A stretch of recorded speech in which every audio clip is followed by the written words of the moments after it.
first thing you want to do in these problems is figure out what the horizontal shift is. And the horizontal shift takes you 3/2 to the left. So we're going to start at -3/2.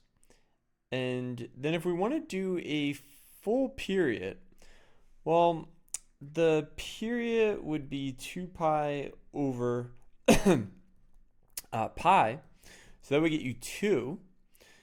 And then the way we always like to do this is to cut it up into 4 sections. So I'm going to cut here, here, here. And that means instead of going over by 2, I'm only going to go over by 2/4. In other words, 1/2. So each time I'm going to go over by 1/2, and that would get me -2/2, -1/2, 0, and 1/2. Now, of course, I can call this one -1. And that's kind of like the standard way that you want to start. So we're going to want to do something that's kind of spread out here. So if I only did one box, is 1, everything is going to look really clumped together. If I only do one box for 1/2, it's still going to look clumped together. I'm going to do 2 boxes for 1/2. And then that would mean that this would be -1/2, this would be -1, this would be -3/2 out there. So things are not too clumped together if I use 2 boxes. Okay, and now the next thing to do is to recognize that this is going to be the middle number that we're going to need on our graph. It's going to be called a midline in a second. But then we ignore the negative for a second and just look at the 11. That's our amplitude. That tells you how much you're going to go above the 9 and how much you're going to go below the 9.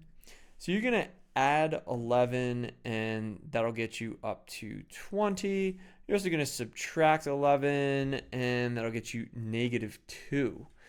So that means we're going to want 20 and -2 to show up on our y-axis. And 20 is bigger than 2, so that's really what's going to determine this, because I only got 4 boxes going up.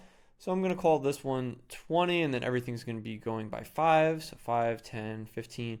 This will be -5. So -2 will land somewhere close to halfway. There'll be -2 right there. Okay, so now normally when you do a sine graph, you start with having a hill that goes until you get to the middle and it turns into an upside down hill. In this case though, it's going to be a negative in the front, so it's actually going to go under first and then over. But we need to identify where the 9 would be on our graph. The 9 is right there, and that's going to be what we call our midline.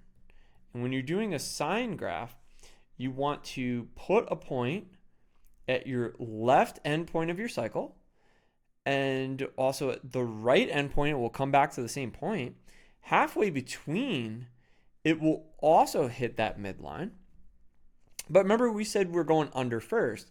So that means we're going to hit our -2, which is the lowest point that it ever hits, halfway between these 2 points. So I'll put that one right there.